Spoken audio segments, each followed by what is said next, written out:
बिस्मिल्लाहिर्रहमानिर्रहीम। आज का हमारा टॉपिक है कॉन्स्टिट्यूशन ऑफ पाकिस्तान से रिलेट करता है कि सैलेंट फीचर्स।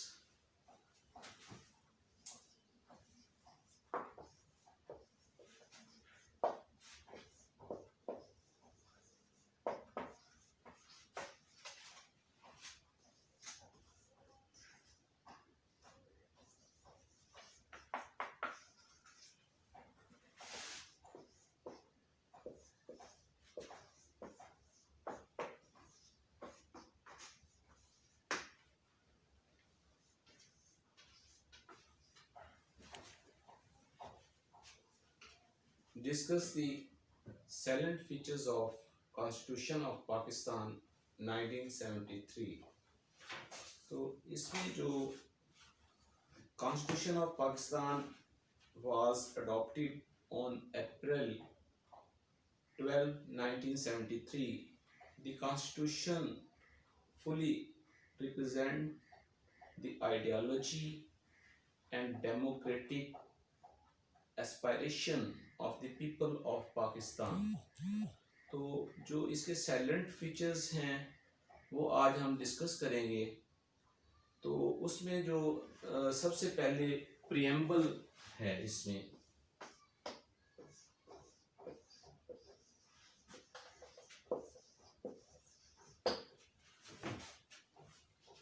प्रियम्बल जो है उसके मीनिंग्स में आ जाता है कि एक इंट्रोडक्टरी पार्ट ऑफ स्टैट्यूटरी जो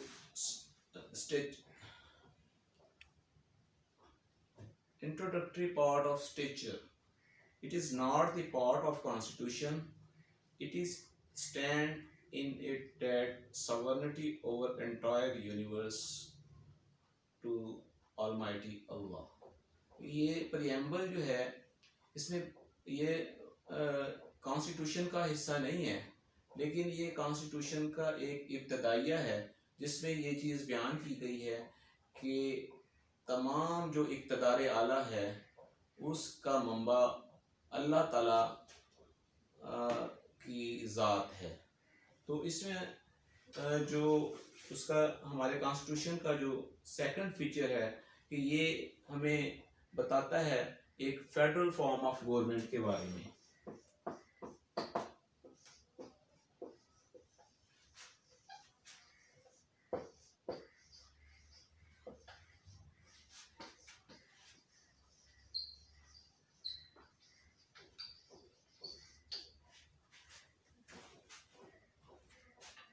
Constitution of Pakistan 1973 provides federal form of government consisting of 4 provinces of the central government of Pakistan. ये फेडरल फॉर्म ऑफ गवर्नमेंट का कंसेप्ट जो है वो हमें कॉन्स्टिट्यूशन ऑफ पाकिस्तान 1973 में मिलता है। और जो है इसमें जो 4 प्रोविंसेस हैं, पंजाब, सिंध, सूबा सरहद और बलूचिस्तान, इस पे इन पर मुश्तमिल एक सेंट्रल गवर्नमेंट का जो तस्वर है, वफाकी हुकूमत का तस्वर, वो हमें फेडरल फॉर्म ऑफ गवर्नमेंट की जो एक इस्तिलाह है वो हमें कॉन्स्टिट्यूशन ऑफ पाकिस्तान 1973 का कॉन्स्टिट्यूशन हमें प्रोवाइड करता है। और थर्ड है इसमें कि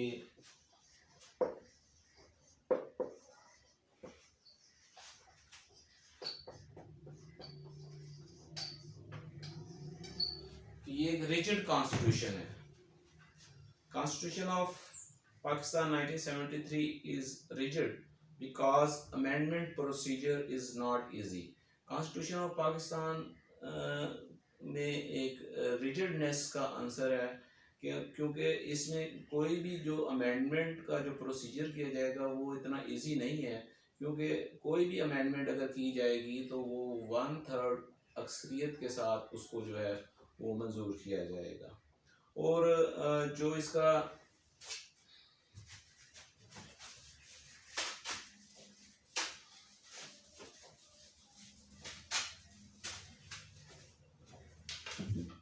कि ये bicameral legislature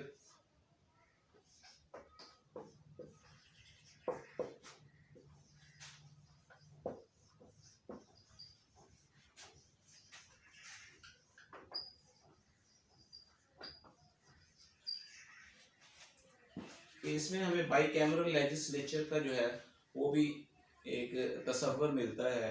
the federal legislation is bicameral consisting to houses, senate the upper house and national assembly the lower house.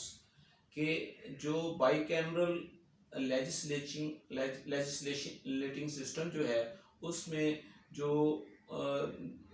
कानून साजी होगी उसमें जो सेनेट है वो अपर हाउस काउंट होगा और जो नेशनल असेंबली है वो लोअर हाउस काउंट होगी।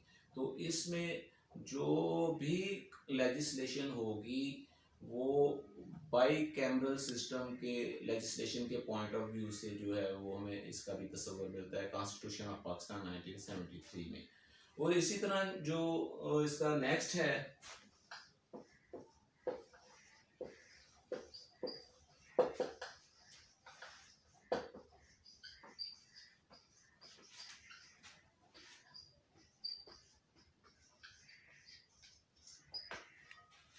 ये हमें पार्लियामेंट्री फॉर्म ऑफ गवर्नमेंट जो है उसका भी हमें ये तस्वर प्रोवाइड करता है कि parliamentary form of government has been provided for the government in the constitution.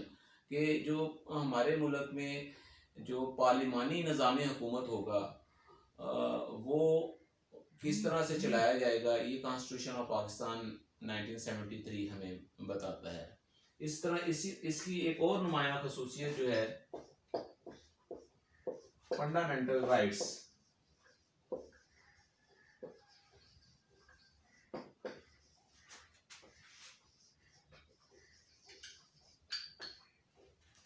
इसमें जो है ना फंडामेंटल राइट्स दे दिए गए हैं। फंडामेंटल राइट्स से मुराद लेंगे जो एक मुमलिकत अपने रहने वाले बशिंदों को, अपने रहने वाले सिटीजन को जो बेसिक राइट्स प्रोवाइड करती है उनको फंडामेंटल राइट्स कहते हैं। तो कॉन्स्टिट्यूशन ऑफ पाकिस्तान में फंडामेंटल राइट्स जो हैं वो भी गिवन है। इनसे मुराद हम लेंगे कॉन्स्टिट्यूशन गारंटी देता है फंडामेंटल राइट्स की। The fundamental rights can not be suspended without applying constitutional method. और कॉन्स्टिट्यूशनल राइट्स को सस्पेंड नहीं किया जाएगा जब तक कोई कॉन्स्टिट्यूशनल मेथड अडॉप्ट नहीं किया जाएगा।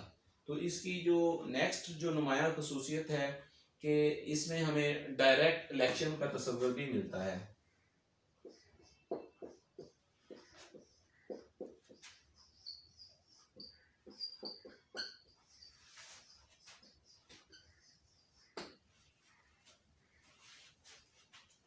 कि method of direct election has been adopted in the Constitution of 1973. The election of National Assembly and Provincial Assemblies shall be held directly. जो हमारे मुल्क में जो कॉन्स्टिट्यूशन 1973 है वो हमें डायरेक्ट इलेक्शन कराने का जो मेथड है, तरीक़ाकार है वो प्रोवाइड करता है कि नेशनल असम्बलीज़ के इलेक्शन भी डायरेक्ट होंगे, उसमें जो नुमाइंदे रिप्रेजेंटेटिव आएंगे वो डायरेक्ट इलेक्ट होकर आएंगे। इसी तरह प्रोविंशियल असम्बलीज़ में भी जो रिप्रेजेंटेटिव्स आएंगे वो डायरेक्टली इलेक्ट होकर आएंगे। और इसमें जो है फर्दर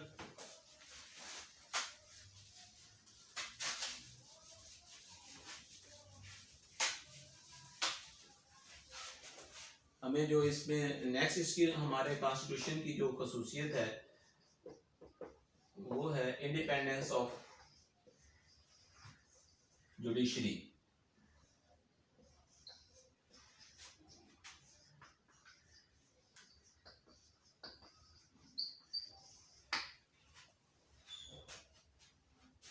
एक आज़ाद अदलिया का तस्वर जो है वो भी कॉन्स्टिट्यूशन ऑफ पाकिस्तान 1973 हमें प्रोवाइड करता है। An independent judiciary has been provided in the constitution of 1973 judiciary safeguard the fundamental rights of the people of Pakistan. इसके बाद इसकी जो अगली हमें जो साइलेंट फीचर्स में इसका हमें है कि एक रूल ऑफ लॉ जो है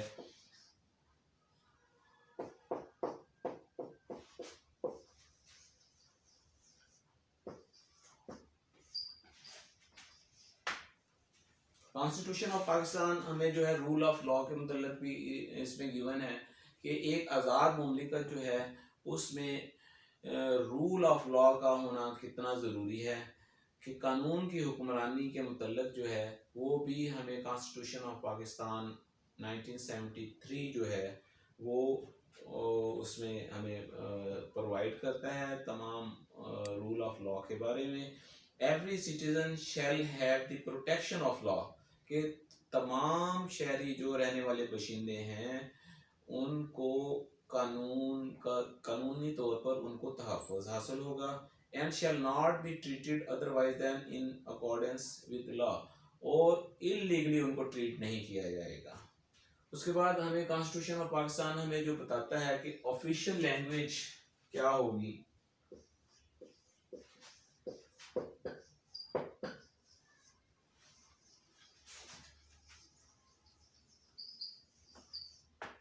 एक इंडिपेंडेंट रियासत को चलाने के लिए इस चीज़ का भी तयन कर दिया गया है कि एक कॉन्स्टिट्यूशन ऑफ पाकिस्तान 1973 के मुताबिक कि पाकिस्तान की ऑफिशियल लैंग्वेज क्या होगी।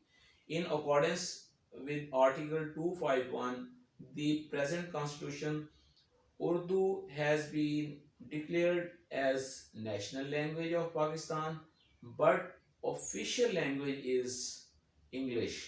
के कॉन्स्टिट्यूशन के जो आर्टिकल 251 है उसमें ये वाज़े तौर पर कह दिया गया है कि हमारी जो कौमी ज़बान होगी वो उर्दू होगी, लेकिन हमारी जो दफ्तरी ज़बान है, जो हमारी ऑफिशियल लैंग्वेज है, वो इंग्लिश होगी।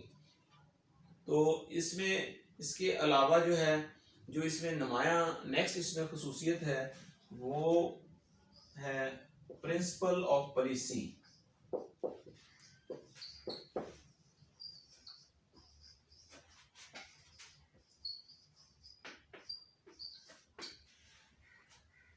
इसमें प्रिंसिपल ऑफ पॉलिसीज भी गिवन है कॉन्स्टिट्यूशन ऑफ पाकिस्तान 1973 में।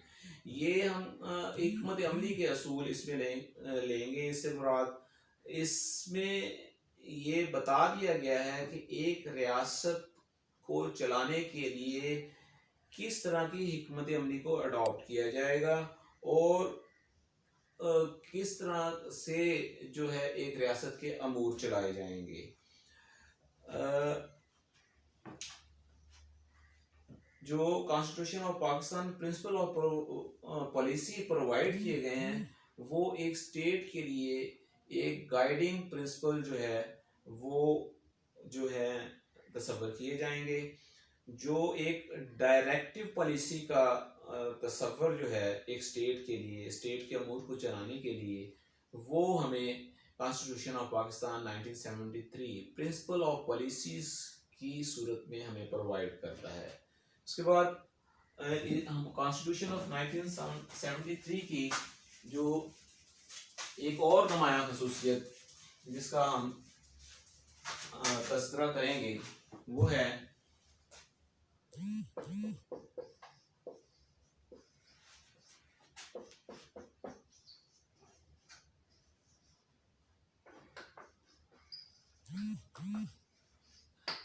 एंड ऑफ एक्सप्लॉयटेशन, कि इस्तेसाल का खात्मा जो है उसका तस्वर भी हमें कॉन्स्टिट्यूशन ऑफ पाकिस्तान में मिलता है।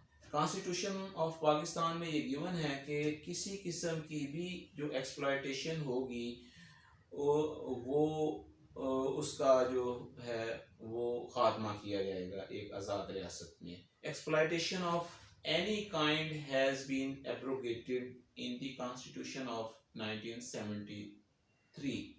इसके बाद सिंगल सिटीजनशिप का तस्वर भी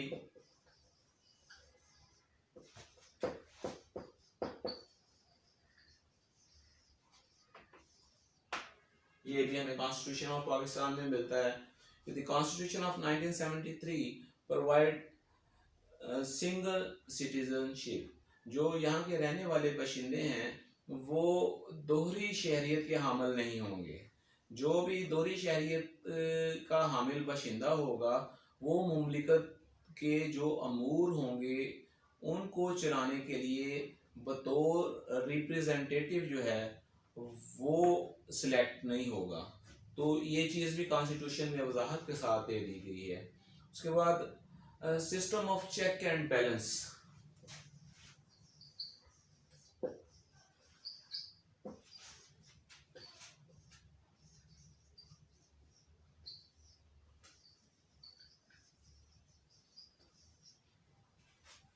system of check and balance का तस्वर भी कॉन्स्टिट्यूशन ऑफ पाकिस्तान 1973 हमें प्रोवाइड करता है कि मुल्क में एक आज़ाद रियासत में, एक आज़ाद मुमलिकत में जो है वो चेक एंड बैलेंस जो है उसको इन्फोर्स किया जाएगा और हर इंडिविजुअल और हर इंस्टीट्यूशन जो है with in the parameters of law अपने अपने आईनी दायरा कार में रहते हुए काम करेगा।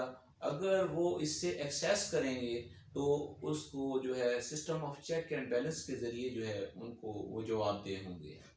तो इसमें हमारा जो इसकी और एक नुमाया खसूसियत ये है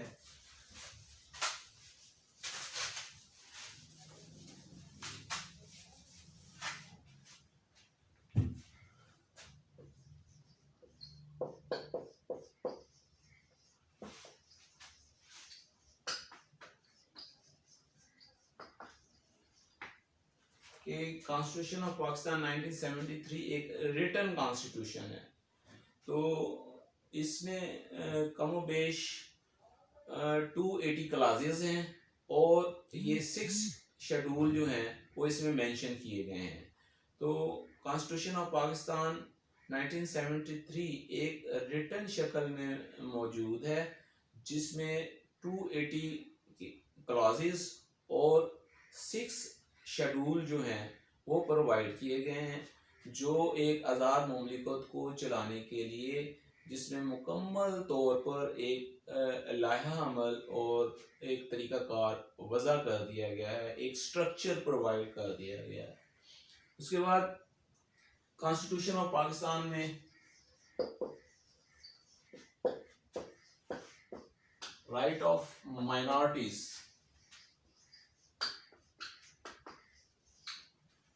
जो राइट ऑफ माइनॉरिटीज से जो हम मुराद लेंगे वो अक़लियतों के हकूक़ जो हैं उनका भी तयन कर दिया गया है कि जो पाकिस्तान में रहने वाली अक़लियतें हैं वो यहाँ पर बतौर आज़ाद शहरी रहते हुए उनको उनके हकूक़ प्रोवाइड करता है कॉन्स्टिट्यूशन ऑफ पाकिस्तान 1973 कि वो आज़ादाना तौर पर रह सकते हैं, आज़ादाना तौर पर अपने मजहबी फ़राइज़ सर अंजाम दे सकते हैं, आज़ादाना तौर पर इस मुमलिकत के अमूर चलाने के लिए वो मुख्तलिफ़ प्रोफेशंस, ट्रेड और मुख्तलिफ़ किस्म की मुलाजमतों के हसूल के लिए भी उनको कॉन्स्टिट्यूशन ऑफ पाकिस्तान 1973 जो है वो राइट्स प्रोवाइड करता है। और इसमें जो एक और इसकी नुमाया खसूसियत है होल्डिंग ऑफ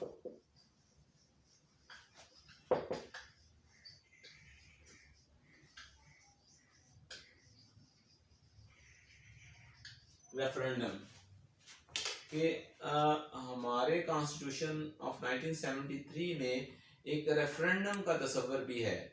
ये रेफरेंडम के मुतल्लिक भी हमें जो गाइडलाइंस प्रोवाइड करता है, रेफरेंडम कराने का इख्तियार जो है वो प्रेसिडेंट ऑफ पाकिस्तान को है कि प्रेसिडेंट ऑफ पाकिस्तान किसी भी कौमी नवीयत के अहम इशू पर जो कि एक मुमलिकत को दरपेश हो सकता है उस पर रेफरेंडम करवा सकता है।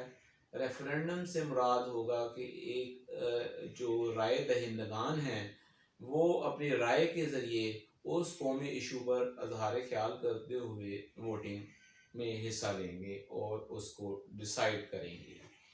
तो इसके अलावा जो है हमारे कॉन्स्टिट्यूशन में जो नुमाया खसूसियत एक और इसमें है कि पॉलिटिकल प्रोविंशियल ऑटोनॉमी जो है,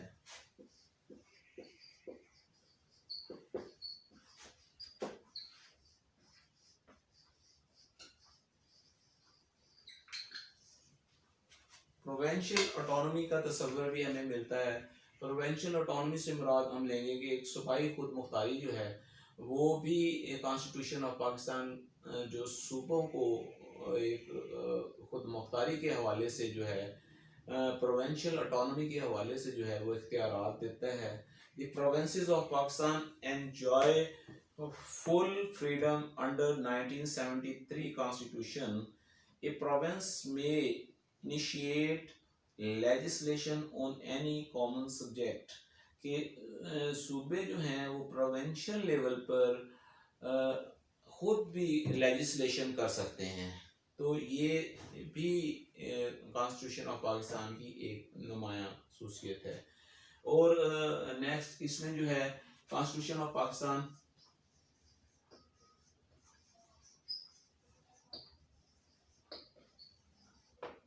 हमें ये भी बताता है कि एक स्टेट का रिलीजन क्या होगा। The constitution of Pakistan 1973 declares the that Islam would be state religion, के जो इस्लाम है वो मुमलिकत पाकिस्तान का जो है वो मज़हब तस्वर किया जाएगा। उसके बाद कॉन्स्टिट्यूशन ऑफ पाकिस्तान जो है ये एक इस्लामिक कॉन्स्टिट्यूशन है।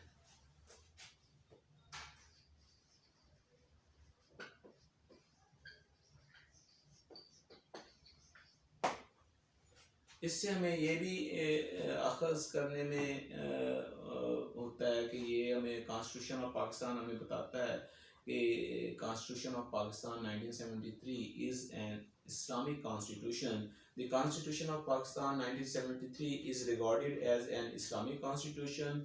No law repugnant to the Islam shall be enacted, यानी कि कोई भी ऐसी कानून साजी, कोई भी ऐसा कानून इस मुल्क में, इस रियासत में नहीं बनाया जाएगा जो इस्लाम के बुनियादी असूलों के ख़िलाफ़ होगा, बरक्स होगा। तो इसमें और भी एक नुमाया खसूसियत है, इसमें हाई ट्रीजन।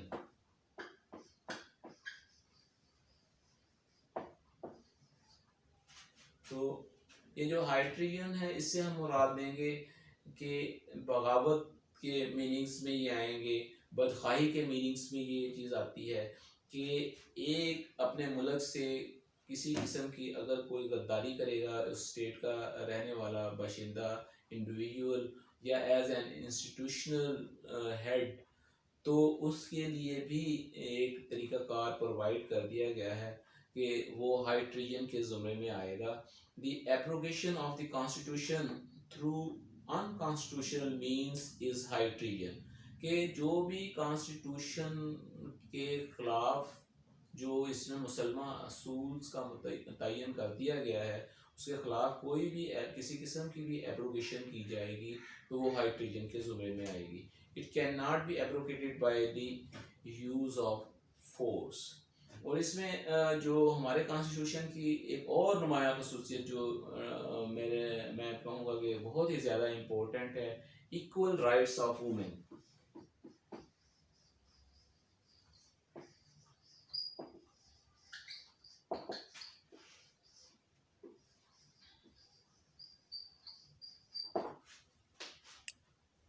कि औरतों को बराबरी की बुनियाद पर हकूक प्रोवाइड किए गए हैं। The constitution of 1973 given equal rights to women. To conclude, तो इसमें हम इसको कंक्लूड करते हुए हम देखेंगे कि कॉन्स्टिट्यूशन ऑफ पाकिस्तान जो है वो एक डेमोक्रेटिक, पार्लियामेंट्री, बाईकैमरल लेजिस्लेशन का हामिल कॉन्स्टिट्यूशन है। It is the constitution of elected people.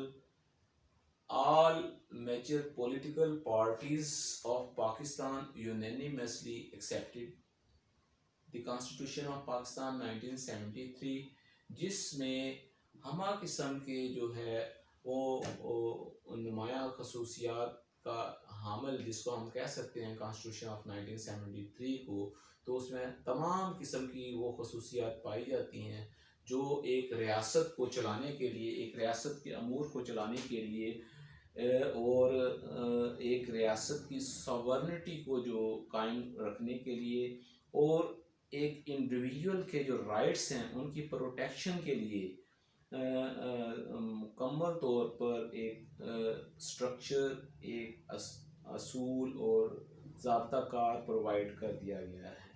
तो इसमें हम देखेंगे कि एक स्टेट जो है वो किस तरीके से एक इंडिविजुअल के राइट्स की प्रोटेक्शन करेगी और इसी तरह एक इंडिविजुअल जिसके राइट्स की प्रोटेक्शन एक स्टेट करेगी वो स्टेट की सॉवरनिटी को किस तरीके से रिकॉग्नाइज करेगा।